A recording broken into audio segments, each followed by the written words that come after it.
Glenn McCrory, and you're watching Lights Out. This is Lights Out. I'm Faisal Khan, joined by Adam Smith. We're live here at the Tony Bellew David Haye public workout. Yeah. Adam, how are you today? Very good, excited. Should be a fantastic couple of hours here in Spitalfields Market. It was good in Liverpool on Monday, and yeah, look, it's mid-fight week for a big fight. We're always excited.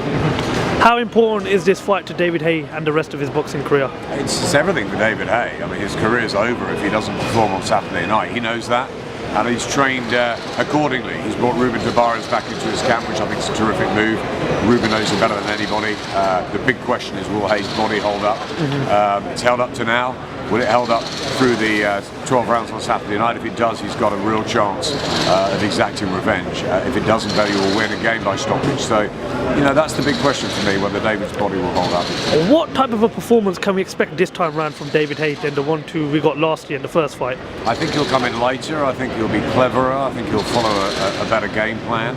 Not saying that Shane McGuigan didn't have one. Shane's a great trainer, but I think David threw that out the window. I think he thought, like most people thought, he'd blow Tony Bellew away. I think he fought heavy, he fought sluggishly, and I think that, well, eventually with what happened with the Achilles, it all unravelled for him. But I think he'll try and box his way this time. I think he'll try and look to outclass Tony if he can, and maybe try and take him out late. But it's a big if.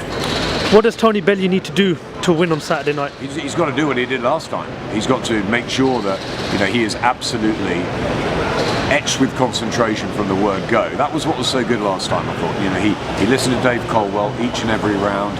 He worked his way through the fight really cleverly. He made a David Haye miss. You know, Tony's boxing ability is really underestimated. He was a terrific amateur, and you know, people suddenly look at David Haye as the better technician, but don't take away Tony Bellew's skills. You know, he's got plenty of them, and what he's got, obviously, that we all know, is an enormous will to win, huge confidence, great chin, and look, he's got a real chance. Again, they both have. I want to get your thoughts on the offer made to Anthony Joshua by Deontay Wilder, Shelley Finkel and Al Heyman.